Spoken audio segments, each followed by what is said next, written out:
So I really want to challenge consumers and audiences to think a little bit more and take time to have challenging conversations, to not be afraid to put their opinion out there and to discuss the things that matter.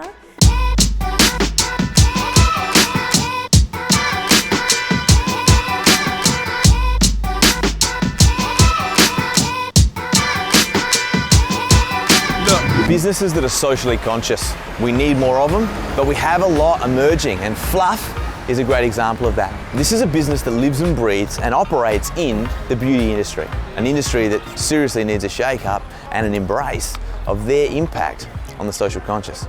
This is what FLUFF is really taking under its wing and embracing and saying, you know what, we can still operate in the same traditional sphere, but we need to have a very non-traditional or a now traditional way to do that.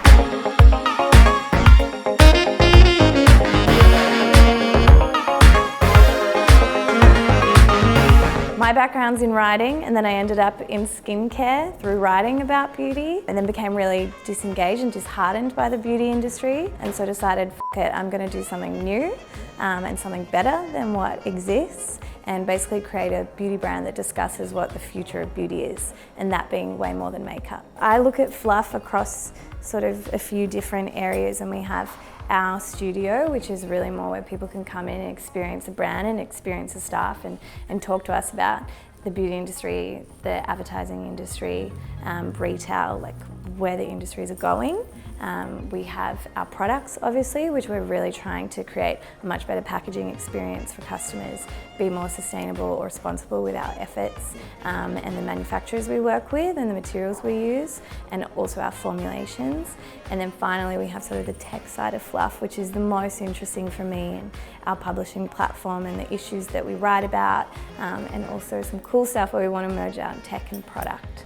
How have you navigated that landscape of social media influence when you're dealing with a brand that needs to very carefully protect its identity and its authenticity? Influential people are like so important. I think that that term has really been abused. We can't deny that like we're all influenced by someone or something, but I really want to put this question out there, particularly to people of influence, is like, what influence do you want to have? When you post something, when you put a message out there as an individual, as a brand, like what are you saying? How do you think that's going to be perceived, especially by younger, more impressionable individuals? And that's something we take really seriously here at FLUFF. I think we've always said that we want our brand presence, in particular our social presence, to make girls in particular feel like they want to be themselves, not feel like they want to be anyone else. Talk to me about your involvement or your alignment with Pause Festival. I have always been really interested in having conversations in the industry, whether that's the beauty industry, whether that's a design industry, whether that's a tech industry, and I think that in Melbourne or Australia, like we haven't really had good conversations as we could have been having. But obviously Pause Fest is doing something different, and that's what I like. You know, we're doing it, the vehicle is through makeup, like that's how we're having this conversation. And then there's other brands that are doing it through fashion or through other consumer goods. Who owns the future? I would say that the future is completely in the hands of the younger generation. I mean, it's always going to be evolving, and it's up to us as companies or as publishers when we speak about content to really listen to that audience and these younger generations that have so much information and content coming at them all the time. So they're really discerning, and they're also really skeptical of what brands are doing. So I think we really need to involve them in the conversation. What have you learnt from those conversations? These consumers really want to feel heard. They've felt like most brands are just forcing products down their throat, especially when it comes to beauty and skincare, and they're being told that more is more, or that you are worth more with the more that you put on your face. And that isn't really landing with them anymore. They want brands to pay more attention and tell them that they're worth more than the products that they put on them. Everybody wants to be heard, but the fact that you have a social responsibility to listen, what do you think that looks like in 10, 20, 30 years from now? I don't think that we are curing cancer at FLUFF, but we really are trying to give greater meaning to the idea of listening or actively listening, and then providing a platform for our audience to actually have a say.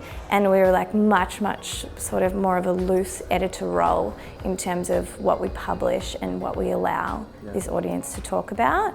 So I think for the future what that means is it places a real big question mark on professional content creators in a way, because we really use our audience for everything across the brand, from writing to imagery to video, and we love that sort of appeal of like rawness and unfinished content, but then we've got to strike a balance because we also need to have some sort of, I guess, thread that ties it all together and feels fluff. In essence, your audience helps curate your brand's personality and the trajectory of the business? I mean, we say that our personality is very much we're a mirror, because we reflect what our audience is doing and what they're thinking and what they're saying and conversations they're having with their friends or the activities that they're doing. We're just kind of bringing that into our content, as opposed to it just being like, oh, this is all about fluff and what we think.